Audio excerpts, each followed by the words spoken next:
ৰাইজে যদি নখ জোকাৰে পানীটো নিশ্চয় ববই, ইয়াত চিন্তা কৰিবলগীয়া নাই। গতিকে আমি এতিয়া ষ্টাৰ্ট কৰিছোঁহে। আমি আজি ছাৰপ্ৰাইজ ভিজিট কৰিছোঁ। ছাৰপ্ৰাইজ ভিজিটৰ দ্বাৰা কি কৰিব লাগে কি কৰিব নালাগে সেইটো আমি অলৰেডি নিজ চকুৰে দেখিলোঁ। তথাপিও ৰাইজৰ ফালৰ পৰা কি কৰিব লগা আছে কৰণীয় কামখিনি ৰিটেনলি আপোনালোকে অভিযোগ যদি আছে সেইটো আমাৰ বড়ো ডাঙৰীয়াৰ থ্ৰুদি যদি দিয়ে খুব আমি সুখী হ'ম। আৰু আমি স্পেচিয়েলি একশ্যন এগেইনষ্ট একশ্যন যিকোনো ক্ষেত্ৰতে আমি ল'বলৈ সাজু আছোঁ। কাম কৰাৰ একশ্যন, কাম নকৰাৰ এগেইনষ্টতো একশ্যন, যিকোনো একশ্যনটো আমি ল'বলৈ সাজু। গতিকে আপোনালোকে সজাগ হওক। আমি ৰাইজৰ লগত আছোঁ, ৰাইজৰ চৰকাৰ। ৰাইজে যেনেকৈ বিচাৰে তেনেকৈ আমি আগবাঢ়ি যাব বিচাৰিছোঁ। গতিকে আপোনালোকে আমাৰ ওপৰত বিশ্বাস ৰাখক।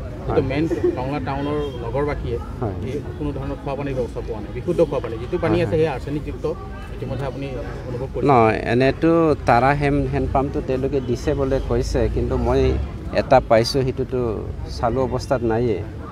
আৰু ৰাইজে এতিয়া ক'ব পাৰিব। মই নিজ চকুৰে দেখিয়ে পোৱা নাই। পৌৰসভাই যিয়ে নকওঁ কিয় সেইটো আমাৰ প্ৰমাণ মানে ব্লেক এণ্ড হোৱাইট আছে। গতিকে আমি একশ্যনটো লোৱা যাব।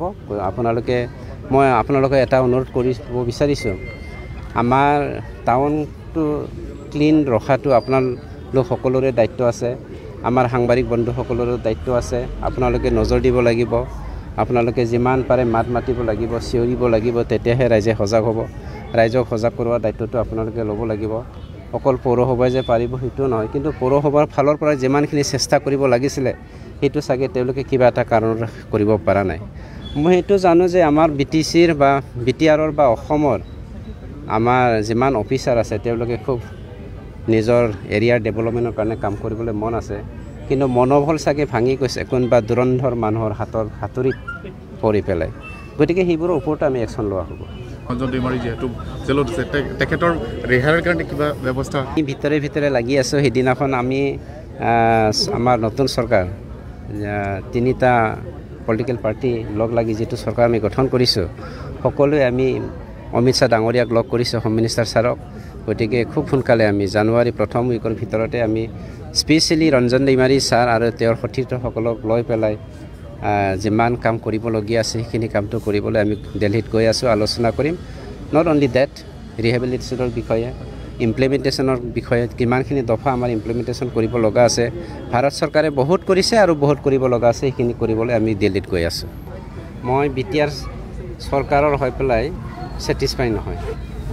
আমাৰ MCLA ডাঙৰীয়া আছে, বড়ো ডাঙৰীয়া, তেখেতে ইয়াৰে বাসিন্দা আৰু এখেতে খুব ভালদৰে জানে যিমানখিনি কাম হৈছে। ধৰি লওক আপোনাৰ ডাষ্টবিনৰ কথা, ডাষ্টবিন নীল, আমিতো এটাও ডাষ্টবিন নেদেখিলোঁ ৰাস্তাত।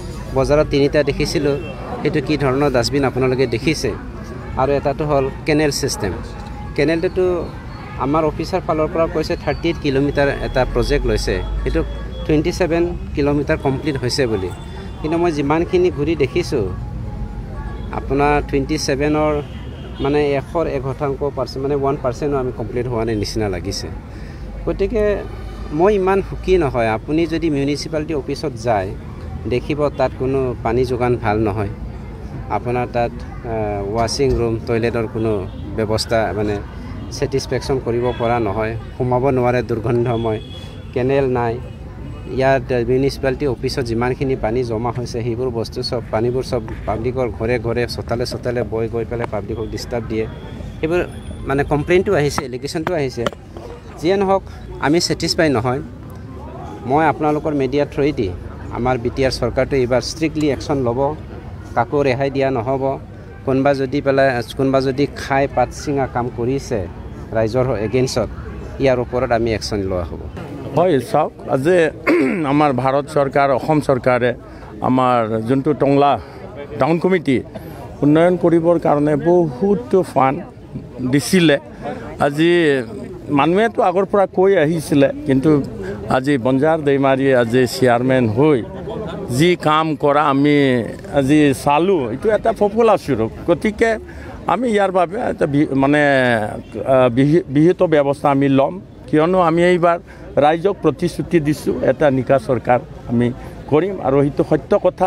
আৰু আমি আমাৰ বিশেষকৈ এতিয়া সকলো ডিপাৰ্টমেণ্টত আমি ছাডেন ভিজিট কৰিম আৰু তথ্যবিলাক ল'ম, আৰু প্ৰয়োজন হ'লে আমি CBI ইনকুৱাৰী কৰিম।